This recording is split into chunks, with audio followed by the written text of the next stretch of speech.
Hi, everyone. I'm meteorologist Payton Major. Thank you so much for tuning in on our Fox 12 Weather podcast, or maybe you're on our streaming show. Regardless, we're happy you're here. And we have a very important topic today, especially when it comes to our active weather season. As I'm recording this, we just had a crazy atmospheric river yesterday, several inches of rain in 24 hours, records broken. It was fun. But I'm joined here by Danielle Nagele. She is a National Weather Service social scientist. Thank you so much for joining me, Danielle. Thanks for having me. Yeah, so you work on something called the Hazard Simplification Project. It's called HazSimp for short, right? Yeah, that's correct. I love that. So tell me a little bit about the project, how it began, and who's involved. Yeah, so believe it or not, hazard simplification, we simplify it to HazSimp. It actually informally began all the way back in 2014. So it's been active for like 12 years now. And it really stemmed from a lot of anecdotal evidence and feedback we were getting from partners and the public that our watch, warning, and advisory system that we use at the Weather Service can cause some confusion from people. So, you hear things like watch, warning, they sound too similar. They have the wah, wah sound to them, and it can be kind of hard to keep track of which one is which, right? Well, since then, over the last several years, I've seen some really cool memes starting to pop up, and I don't even know where they first started, but they're brilliant, right? They show you, as you can see on the image here, they show you maybe a cupcake being formed. So you have the flour, the sugar, all the ingredients, and that's your watch, right? It's something that's possible that might happen. And then you have a fully baked cupcake, all iced and looking wonderful, and that's your warning. Something is actually happened. It's all come together, right? Sounds nice, and maybe that's a way to explain the terms, but what other challenges are there in the system? Where does like the advisory or statements, where do they fit in that analogy? So there's still some room for improvement, right? And the point being here, you can have the most perfect forecast out there in the world, but if the information isn't being communicated in a way that's like resonating with people, then it's not going to hold as much value. And so that's where HazSimp really got started. We wanted to think deeply about our system for alerting people. And we actually hosted a workshop way back when with NWS, National Weather Service staff, emergency managers, broadcast media, and actually social scientists were involved too. And so as you can imagine, a lot came out of that gathering, right? It went way beyond just the words, set people loose on something that has been around for so long. They come up with a lot of things. So we were talking about choice of color, how the information is organized, how we disseminate it out to our public and partners. And then we actually received a congressional mandate in 2017 through the Weather Act. And so that act actually called on us to really examine the way we communicate risks. And it happened to fall right in line with what HazSimp was already trying to do, and it allowed it to become more formal. So since then, it's kind of evolved into just an initiative where we're always continually assessing all of our products or services and the way we message. Great. And it's a constant process because things change so fast. People receive information in new ways every day, it seems like.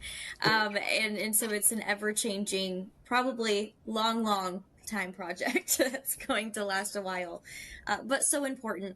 And yeah, I agree with you with the watch and warning lingo. Being from Oregon and working in Oregon, our watches and warnings are usually just flood related. We often don't get something as big as a tornado or any tropical alerts, and so I think warning lingo is very hard for the public to understand. It's just not something we're super exposed to.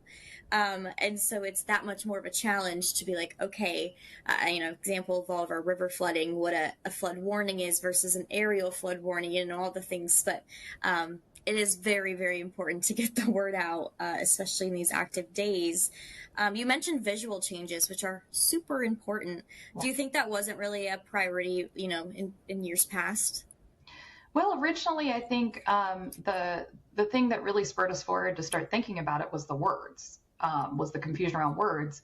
But then, like I said, when we did a workshop, a lot more came out, and we're like, wow, we can think deeply about how we put out information about hazards and risk, much broader than just the words themselves. So, over the years, HACCP has actually done a lot to try to like improve and simplify our alerting system. So, so with this example here on the screen, you can actually look at some of the work that's happened in our local forecast pages. So, viewers might know weather.gov. It's our homepage. It's our kind of public-facing page where folks can go and look at their forecast. And so you type your zip code in, it pops up with your local forecast page. At the very top now, you see a banner that tells you what alerts you have active, whether you have watches, warnings, statements, whatever they may be. They're now like up there at the top so you can see them. It wasn't always like that though. That came out of some of this HACCP research actually.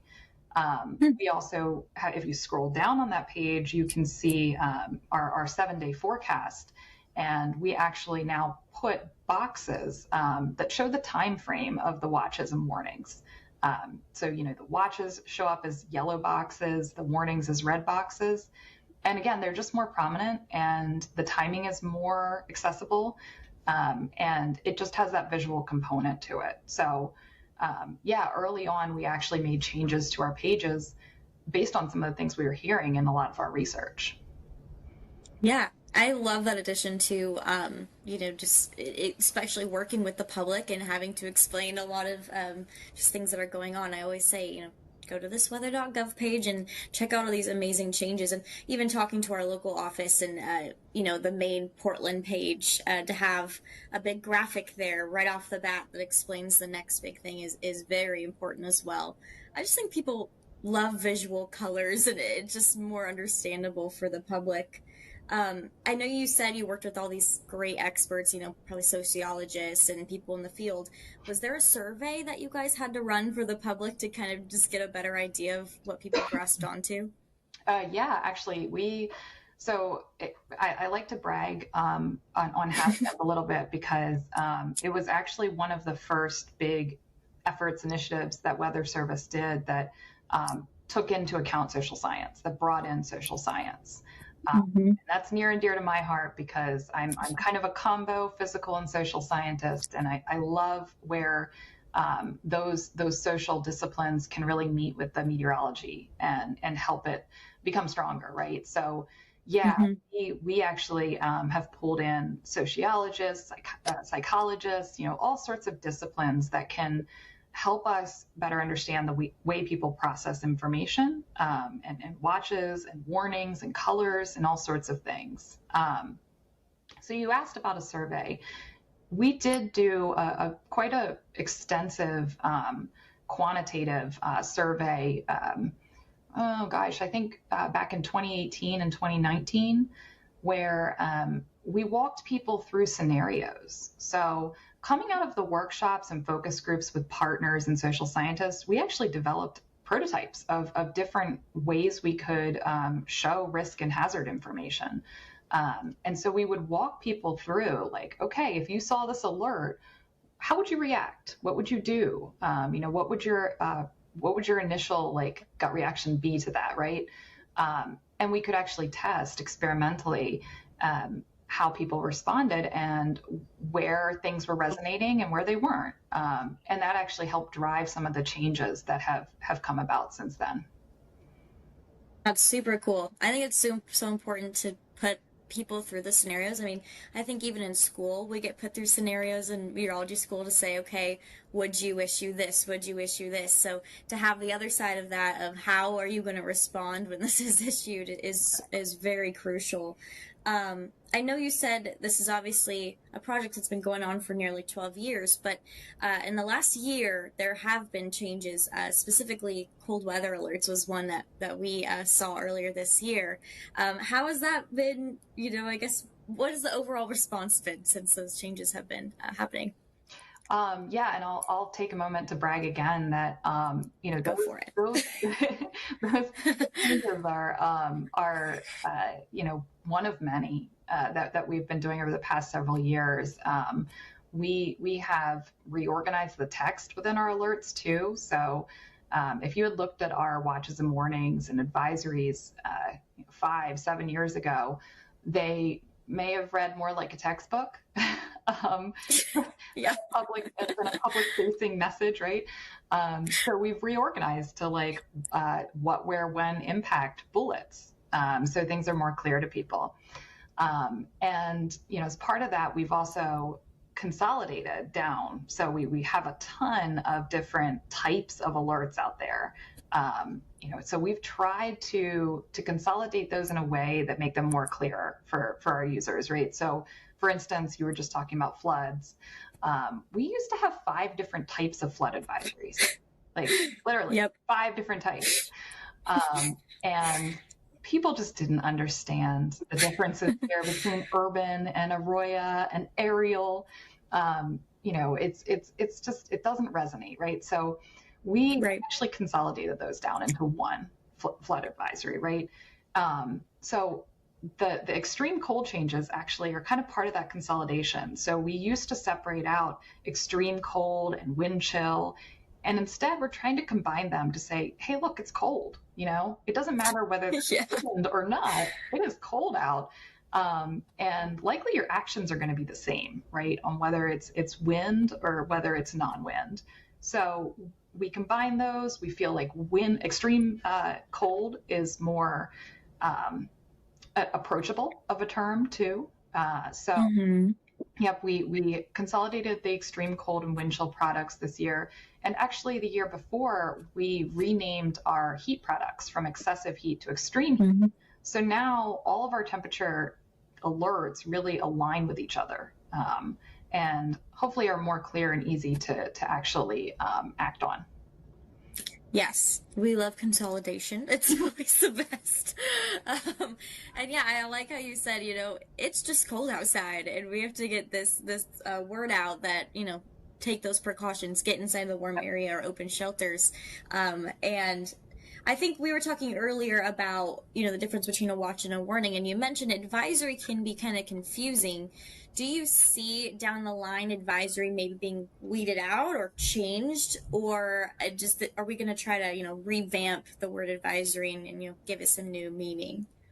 Yeah, that's something we're still noodling on. We're still working on, right? So then that's Yeah. one of the more recent things we've started to look at, is okay, you know, like I mentioned earlier, there are ways to kind of differentiate between watch and warning. There are fun tools for that, like the memes out there, but it's much harder when you have other terms to come into play, like advisory and statement, right? You're not Mm-hmm. totally sure where they fit into the mix, and they kind of have a combination of severity and certainty that they're trying to convey to people, and that can get really Mm-hmm. confusing. So one of the options that we floated for advisory is to actually to keep those messages out there because they are important. You know, when you have a Mm-hmm. winter weather advisory or wind advisory like I have today, you know, Yeah. very windy, you still need that information highlighted, but do we need the term advisory associated with it? So one of the things we've thought about is maybe get rid of the term advisory, but have the information in more plain language. So for example, instead of a winter weather advisory, you might have something like snow.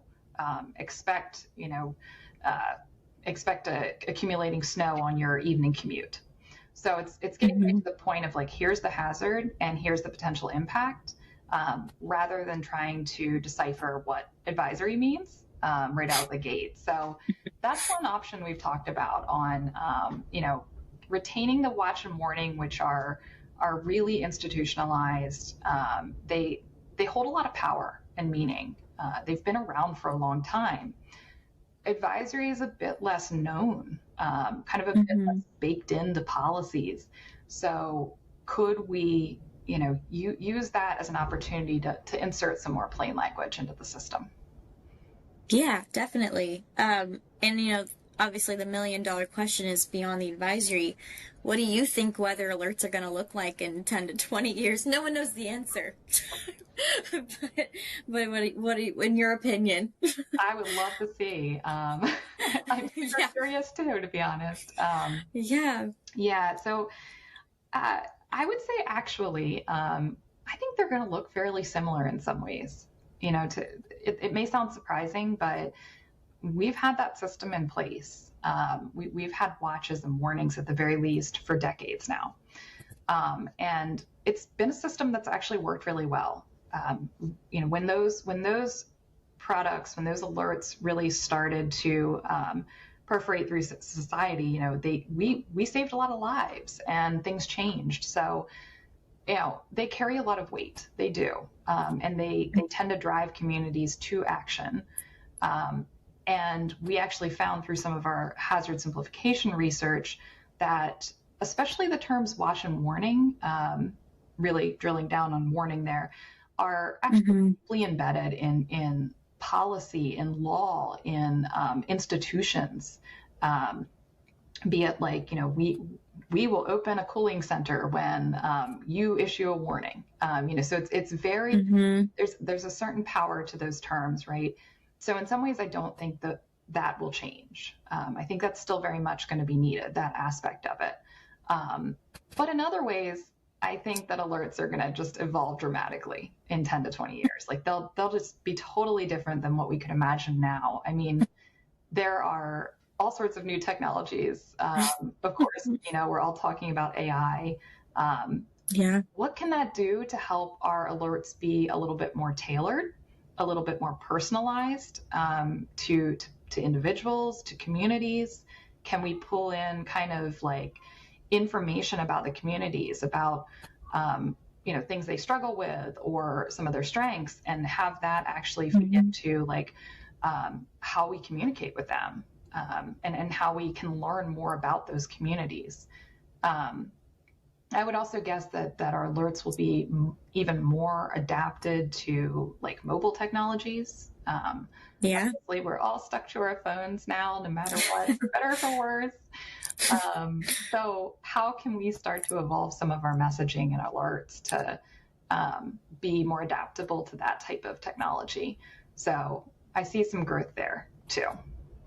Yeah. It's just the options are so endless, and we deal with it too in news because we're all communicators. We're all just trying to get the same information out to everybody, and it's just so crazy to talk to some of my older colleagues who have done something the same way, and all of a sudden it's not being picked up by people anymore, and you have to pretty much do a 180. And I feel like that adaptability is pretty much what's going to be the future, is how are people going to respond or pick up information, and then we got to do that, I guess, which can mean a lot of changes. Well, Danielle, that's all the questions I have. Do you have anything else you want to add? I will add one thing. One maybe lesson learned out of a decade of HazSimp research. We put a lot of pressure on our alerts, on our watches and warnings and advisories. One thing I've learned is that they are just one piece of the puzzle. We are kind of living in an information ecosystem, so to say, and they're just one thing floating around in that. People are getting information in all sorts of ways now. And so, we have our primary watches, warnings, advisories, but we also have an amazing network of partners out there. We have 122 weather forecast offices, and each one of those WFOs, as we call them, have a set of core partners and stakeholders that deeply know their communities. And so we rely on all of them, including, yourself, as in the broadcast media, to be intermediaries for us. We now have ways to communicate with our partners to help inform decisions. And we also have social media to be able to communicate more deeply with the public. So all that to say, those types of communications really complement the alerts. and make it so they don't, like, not everything is riding on that warning being issued, in other words. So Yeah. throw that out there. Yes, we have so many resources. I actually just last week interviewed an emergency manager that was a partner at the forecast office, and it was so cool to hear her process of a winter storm and how, you know, it really is the same as what we do, but hers is, you know, hands on deck. We got to open these shelters. We got to get volunteers in here. We got to make sure there's food and water. And yeah, it was just really interesting. So yeah, we're all just working together to make sure everything works out fine and people are safe. Well, thank you so much for your time, Danielle. And if you're listening, thank you so much for tuning in. We appreciate you. We'll have this linked on our website so you can come back and you know, rewatch parts if you want to. But thank you so much, and I hope you have a good day.